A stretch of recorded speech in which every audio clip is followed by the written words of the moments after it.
নমস্কার বন্ধুরা, আমি জলি ব্লগ থেকে জলি বলছি। আজকে গণেশ পুজো উপলক্ষে আমি বানিয়েছি চট জলদি আপনাদের কাছে চিড়ের মোদক। গণেশ পুজোর উপলক্ষে গণেশ ঠাকুরের মেন ভোগ লাগে, মানে প্রসাদ লাগে, সেটা হচ্ছে মোদক। তো আমার হাতের সামনে চিড়ে ছিল, সেই চিড়ে দিয়ে আমি আপনাদেরকে মোদক বানিয়ে দেখাচ্ছি। দেখুন, এখানে আমি কাঠবাদাম 10টার মতো নিয়েছি আর কাজু বাদাম নিয়েছি। শুকনো কড়াইতে আমি ভালো মতো ভেজে নিচ্ছি, হালকা করে শুকনো কড়াইতে ভেজে নিচ্ছি। আপনারা পারলে ঘি দিয়েও ভাজতে পারেন।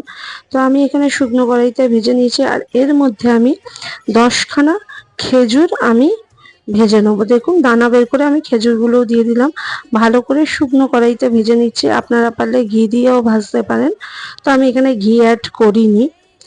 তো দেখুন, এইভাবে ভেজে আমি কড়াইতে 2 চামচ ঘি দিয়েছি। ঘি দিয়ে পাতলা চিড়ে যেটা হয়, সেই চিড়ে এখানে আমি 200 গ্রাম নিয়ে নিয়েছি।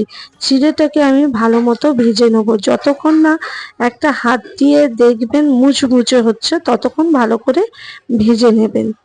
আমি এটা প্রায় 7 থেকে 8 মিনিট ভেজেছি। এখানে 1 কাপ চিনি নিয়েছি। আর এখানে দেখুন, 4 চামচের বড় চামচের 4 চামচ দুধ নিয়েছি। এখানে দেখুন, ওই খেজুরটা আর খেজুর, কাঠবাদাম আর চিড়েটাকে আমি মিক্সির মধ্যে ভালো করে পেস্ট করে নিয়ে আমুল দুধ আর কাজু, কাঠবাদাম, খেজুর আর আপনার চিড়ে দিয়ে ভালো করে আমি মিক্স করে, এখানে দুধ দিয়ে আমি এটাকে ভালো করে মিক্স করে নিচ্ছি। এর মধ্যে আমার চিনিটাও 1 কাপ যে দেখিয়েছি, সেটা আমার গুঁড়ো হচ্ছে, তো সেটা আমি লাস্টে দিচ্ছি, সেটা দেখাচ্ছি আপনাদেরকে। কিন্তু আমি ভালো করে দেখুন চিড়েটাকে মেখে নিচ্ছি। এখানে একটু এলাচ গুঁড়ো আমি দিলাম। এখানে এলাচ গুঁড়ো দিয়ে ভালো করে আমি একটু মিক্স করে নিচ্ছি, যাতে ফ্লেভারটা ভালো হয়, সেই কারণে আমি এর মধ্যে এলাচ গুঁড়োটা দিলাম। আপনারা পারলে দিতেও পারেন, না দিতে পারেন। দেখুন, চিনি গুঁড়োটা আমার হয়ে গেছে।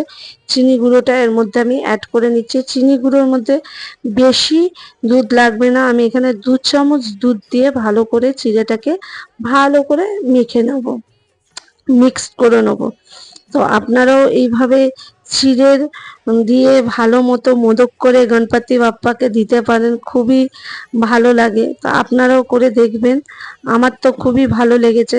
আমার ভালো লেগেছে বলেই বন্ধুরা আমি আপনাদেরকে দেখাচ্ছি এই মোদক বানানোটা। আমার কাছে মোদক ছিল না মোদক বানানো, তো আমি হাত দিয়ে মোদকটা তৈরি করেছি, সেটাই আপনাদেরকে দেখালাম। ভালো করে দেখুন, চিনি দেওয়ার পরে আমি মিক্সড করে নিচ্ছি। আপনারা দেখতে পারবেন এখানে একটা ভালো সুন্দর ড্র হবে। দেখুন, ভালো মাখা হয়ে গেছে। এখানে আমি ঘি ফি কিচ্ছু দিইনি, যা 2 চামচ ঘি দিয়েছিলাম। আর দেখুন, হাতের মধ্যে আমি একটু ঘি মিক্সড করে ভালো করে এটাকে নিয়ে পেস্ট করে করে নিচের দিকে একটা বাটি মতো বসিয়ে ওপরের দিকে হাত দিয়ে প্রেস করে করে বানাচ্ছি। কি এইভাবে দেখতেই পাচ্ছেন, বুঝতেই পাচ্ছেন। আমার কিন্তু একটুও ফেটে যায়নি, কিছু না।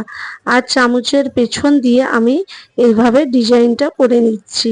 তা আজকে আমি বন্ধুরা 2 রকম মিষ্টি বানিয়েছি। আর 1 রকম সন্দেশ আমি আপনাদেরকে দেখাবো, কেন এটা আপনাদেরকে বলে রাখলাম। দুটোই বানিয়েছি, কিন্তু ওইটা আর একটা ভিডিওতে দেখাচ্ছি।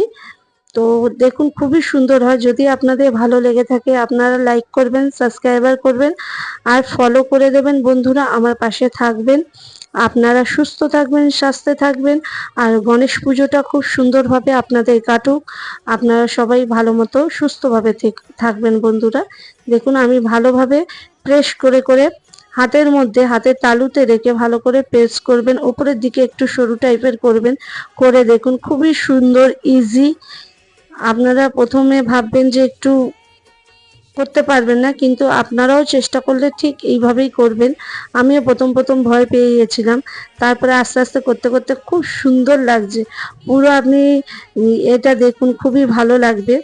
আমি এর মধ্যে একটু কাজু বা কিশমিশ থাকলে খুব ভালো হতো উপরে দেওয়ার জন্যে, কিন্তু আমার কাছে ছিল না। আমি বিস্কুটের যে ক্রিমটা থাকে, সেই ক্রিমটা মানে মোদকের উপরে দিয়েছিলাম, কিন্তু সেটাও খুব ভালো লাগছিল। তো গণপতি বাপ্পা খেয়ে একদম মরিয়া করবে। গণেশ ঠাকুরের প্রিয় জিনিস। দেখুন, আমি বিস্কুটের ক্রিমটা দিয়েছিলাম। নমস্কার।